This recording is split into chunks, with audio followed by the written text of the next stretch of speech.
O cinema do Terceiro Reich criou uma ilusão de aço e automação. Soldados avançando com submetralhadoras MP-40. Paraquedistas saltando com um fuzil FG-42. A propaganda sugeria uma força totalmente motorizada e automática. A realidade era feita de madeira e ferrolho. O soldado comum carregava o Kar-98K, uma arma de repetição manual. O atirador puxava o ferrolho, mirava e disparava. 5 cartuchos no carregador interno. Depois, o ciclo se repetia. Um processo mecânico lento para uma guerra que se tornava rápida demais. A indústria alemã produziu 14 milhões de unidades do Kar-98K. Este número equivale à população de um país europeu médio na época. Em contraste, as armas automáticas famosas somavam apenas alguns milhares ou poucas centenas de milhares. O poder de fogo real não estava no fuzil, mas na metralhadora. As unidades MG-34 e MG-42 compensavam a lentidão da infantaria. Eram armas operadas por equipes, pesadas, caras, impossíveis de usar para limpar uma sala em combate urbano. Quando a guerra entrou nas cidades, o limite apareceu. O Kar-98K era uma obra de engenharia precisa. Ele atingia alvos a mais de 1000 metros de distância. Porém, o combate moderno não acontecia no horizonte. O ferrolho manual era um anacronismo do século XIX em meio às ruínas do século XX. A precisão extrema tornou-se inútil sob o fogo de resposta rápido. A doutrina militar alemã baseava-se em um cálculo matemático preciso, mas obsoleto. O fuzil padrão era projetado para atingir alvos a mais de 1000 metros de distância. A munição de 7,92 mm possuía energia para perfurar barreiras pesadas. No papel, o poder de parada era absoluto. Na prática, a cadência de tiro manual condenava o soldado ao atraso. Na qual distância a vida de um combatente era realmente decidida? Menos de 300 metros. As estatísticas da Segunda Guerra Mundial revelaram uma falha sistêmica na balística. Relatórios de combate confirmaram que a maioria absoluta dos confrontos ocorria em distâncias inferiores a 300 jardas. Para esse cenário, o fuzil de ferrolho era um excesso de força com lentidão fatal. Por outro lado, as pistolas metralhadoras perdiam qualquer precisão além dos 50 metros. O som da guerra mudou nos escombros urbanos. O silêncio entre os disparos do Kar-98K era preenchido pelo fogo automático inimigo. A tentativa de resposta veio com o Gewehr 43, um fuzil semiautomático que utilizava o mesmo cartucho potente. O recuo excessivo e a complexidade mecânica não resolveram o problema central. O exército precisava de um meio-termo inexistente, um cartucho intermediário. Menos de 300 jardas.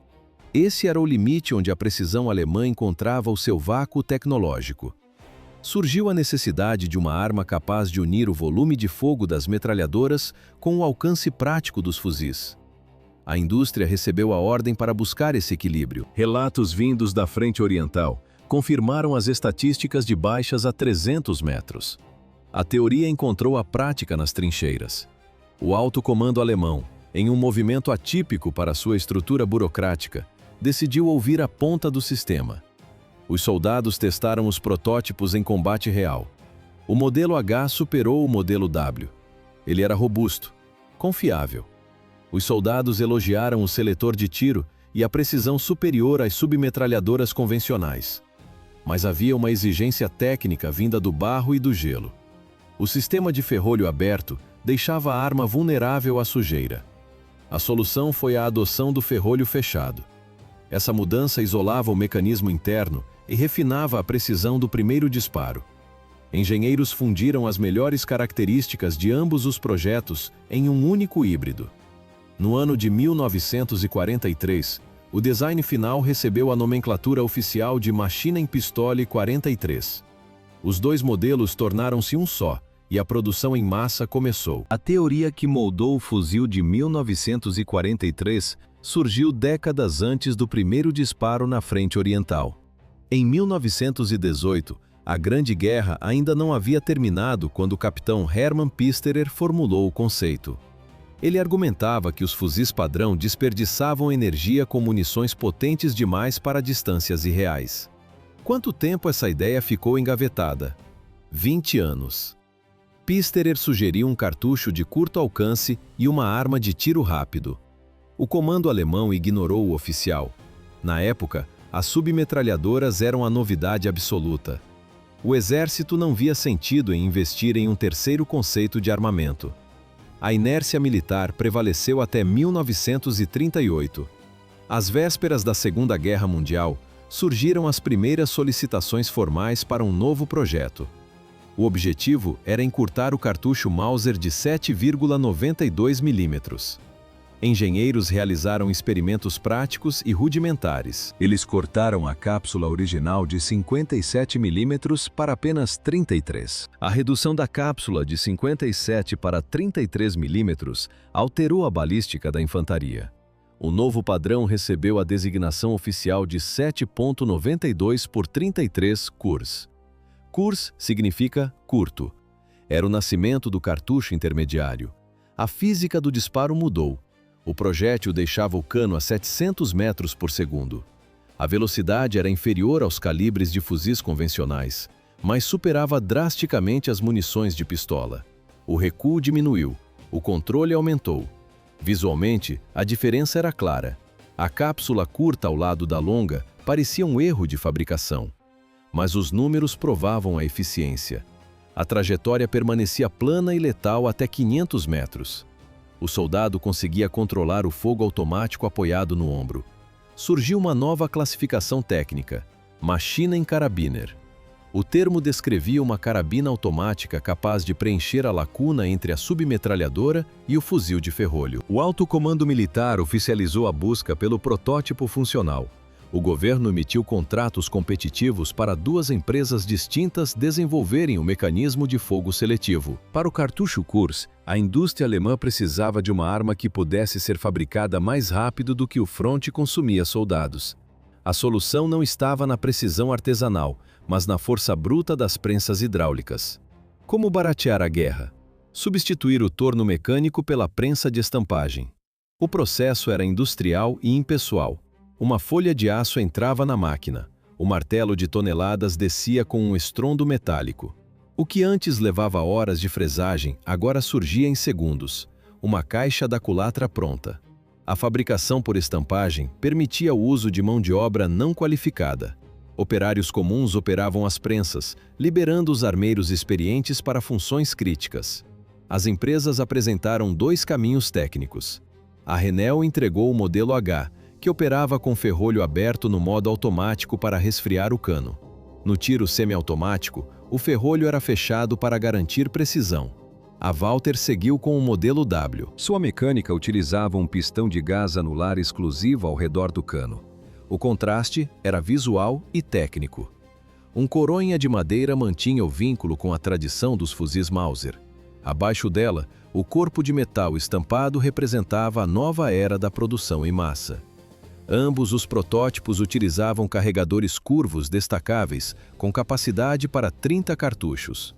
O aço estampado reduzia o custo unitário e acelerava as entregas. 1942 marcou o início dos testes reais.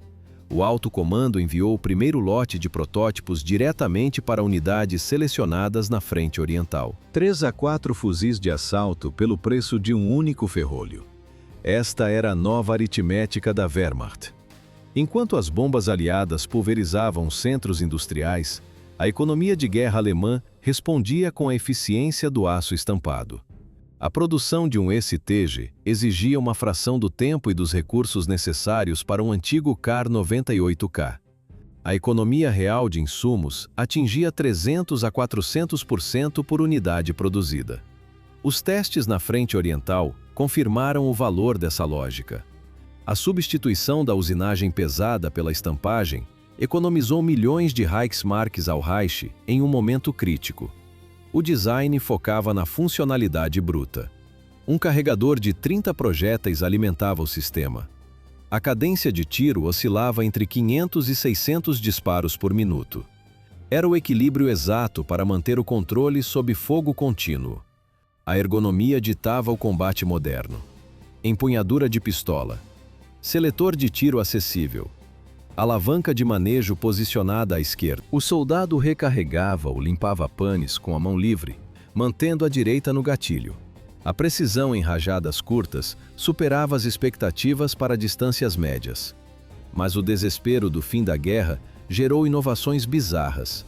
Uma delas foi o Krumlauf, uma extensão curvada para o cano projetada para desviar a trajetória da bala em ângulos agudos.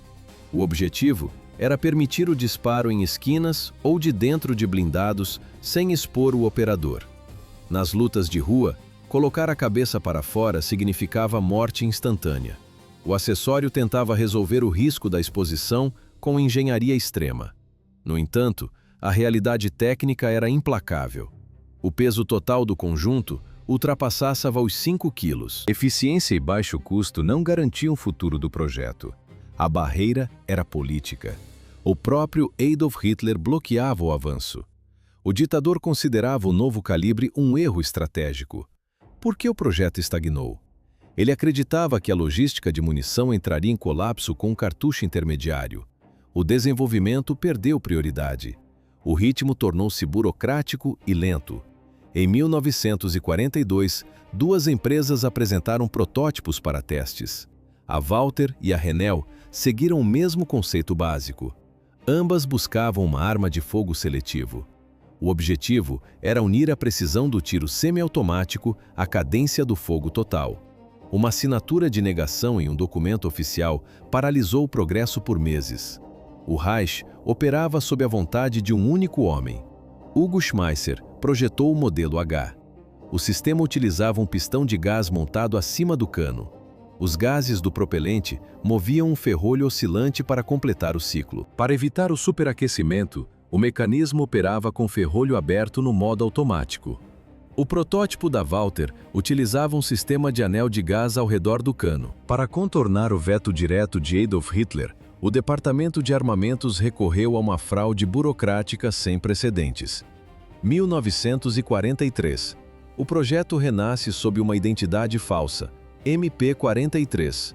O ditador acreditava que fuzis de potência total e submetralhadoras eram suficientes para a vitória. Ele proibiu o desenvolvimento de qualquer novo fuzil que utilizasse munição intermediária. O comando alemão, contudo, ignorou a ordem. A estratégia era simples: alterar o nome nos registros oficiais para simular a evolução de uma pistola metralhadora comum. Mas como esconder um fuzil inteiro da vista do Führer? Os oficiais enviaram as primeiras unidades para a frente de batalha em segredo. O teste real ocorreria longe dos olhos de Berlim. Documentos eram assinados.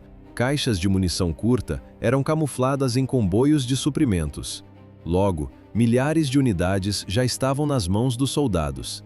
A farsa funcionou até uma conferência no quartel-general. Hitler perguntou aos comandantes do que eles mais precisavam na frente oriental. Um general, acreditando que o líder estava a par do sucesso tecnológico, respondeu prontamente sobre o novo fuzil. A pergunta do oficial sobre a distribuição em massa da arma pairou no ar, enquanto o Estado-Maior permanecia imóvel. Hitler apertou o gatilho. O recuo era controlado, a cadência devastadora. O ditador, anticético, observava os alvos destruídos no campo de testes. O que salvou o projeto do cancelamento definitivo? A fascinação de um homem por nomes imponentes. Relatos vindos das frentes de combate confirmavam a superioridade da arma. Soldados exigiam mais unidades do fuzil que oficialmente nem deveria existir. O engano dos generais foi revelado, mas os resultados militares silenciaram a fúria burocrática. Hitler viu no projeto não apenas uma ferramenta, mas um símbolo de virada na guerra. O termo fuzil de assalto é um legado direto do marketing de guerra alemão. Em 1944, a nomenclatura MP-43 foi descartada. O projeto recebeu o nome Sturmgewehr, literalmente, fuzil de tempestade. A propaganda precisava de um mito. O nome STG-44 deveria elevar o moral das tropas em retirada. As ordens de produção saltaram para o nível máximo de prioridade das fábricas. O exército alemão adotou oficialmente a arma em 1944.